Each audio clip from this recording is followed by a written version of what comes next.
In Movies and Money, we may see the first flop from Disney. Joining me now is Erik Childress of the Chicago Film Critics Association. Here to start with, and I think this is the lead story here, Alice Through the Looking Glass.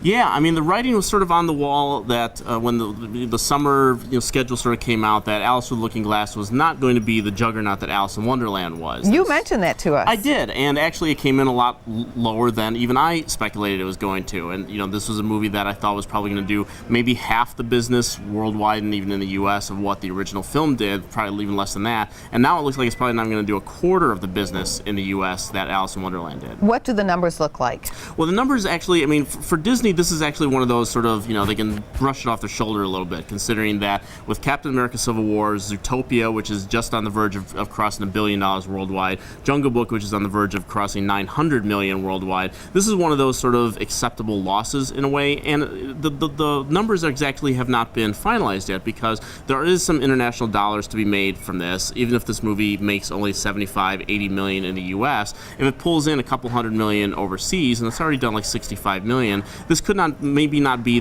as big a bomb as Disney might be expecting. I mean, Tomorrowland last year was a $190 million dollar budgeted film, and it only pulled in just over 200 million worldwide. Alice in Wonderland is probably going to exceed that, and it costs a little bit less, so it won't even be as big a bomb as Tomorrowland was. Ooh.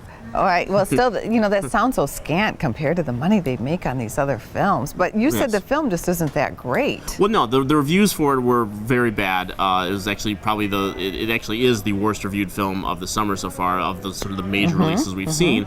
And again, Disney, we'll see in the next couple of weeks exactly when they decide to write off some of the losses on this thing, if they're willing to do that so quickly. But in a few weeks, they have Finding Dory coming out, and that might be the only film this summer that has even a chance to oust Captain America Civil War as the top film of the summer. I don't think it's going to, but it could get close, and I think it's the only film that even has a shot at it. Let's take a look at some of the other films coming out this weekend. Me Before You. Turns out hot wax is not my friend. I'm running out of options for you here, Louisa. Please, I'll take anything. And this is new care and companionship for a disabled man. Now, this might surprise you a little bit, because when you see the previews for this movie, it's based on a popular book, and this is for the ladies. Obviously, this is one of those sort of romantic weepies that we've talked about time and time again. It's not a Nicholas Sparks thing, so that's positive number one. Positive number 2 and 3 is that the chemistry in this film between Emilia Clarke and Sam Claflin is actually very, very good, and particularly Emilia Clarke's performance in this movie is really kind of extraordinary. It was one of those performances that I couldn't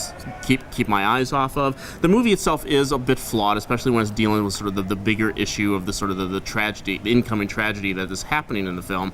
But Emilia Clarke's performance really sort of guides you through this, really sort of keeps a smile and a positive outlook on the way the movie's going. And it's a very watchable film. It's not a perfect film by any means, but compared to a lot of these Nicholas Sparks movies that we've seen, it's not as overly melodramatic, and it's actually very watchable. So women will enjoy this film. I think that it might do some decent business this weekend, and if guys go with them, they won't be too put out. Our next film is Teenage Mutant Ninja Turtles: Out of the Shadows. Oh boy.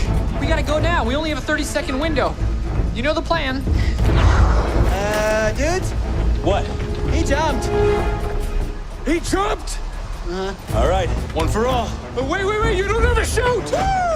And this is the film that should take number 1 this weekend. I don't know exactly who over the age of 13 is really looking forward to this movie. When they rebooted this franchise a few years ago, people were sort of surprised that it actually opened to 65 million. It did almost 200 million in the US. And now you get a sequel. The movie opened in August a few years ago. This one's opening at the beginning of June. And I don't think you're going to see it do as well as the other film opened. That one opened to 65 million. I've seen this one maybe sort of in the high 40s, maybe the mid 50s possibly at best, and then I think it'll drop off from there. Now, X-Men Apocalypse I think is going to take a big drop this week, and that should allow Teenage Mutant Ninja Turtles to take the top slot. But again, this is sort of the summer that we're sort of seeing now with this past Memorial Day weekend. I think people are starting to get the sense that this is going to be actually a down summer. The numbers are not going to be very sexy throughout the summer. Like I said, between Captain America, Finding Dory, and I think Secret Life of Pets, those are going to be your top 3.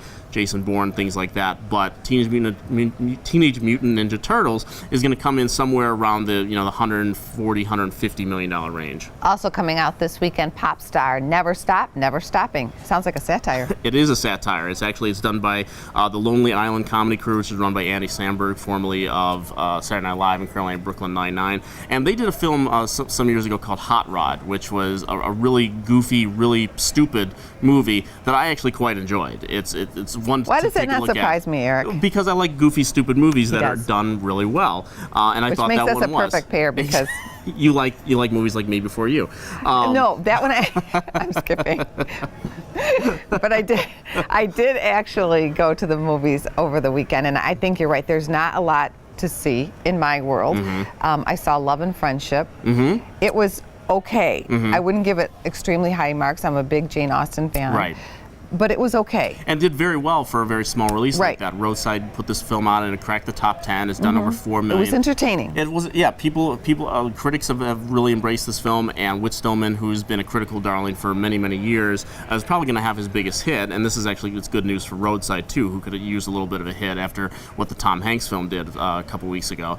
But go back to Pop Star, Never Stop Poppin', Never Stop, Never Stopping. That's the actual title. It hasn't really been well advertised. The reviews are coming in, and people who like the silliness of Hot Rod that I liked many years ago are saying very favorable things about it. But it's not being very well advertised. I think you're going to see this film do some really paltry business this weekend. And like you said, there isn't a lot out to see. So you're going to see the Turtles, you're going to go see the romantic Weepy, or you're going to go see something like X-Men, Alice. Go see The Nice Guys, or go see Captain America: Civil War. These are the better films coming out this summer. Thank you, Eric. Thank you.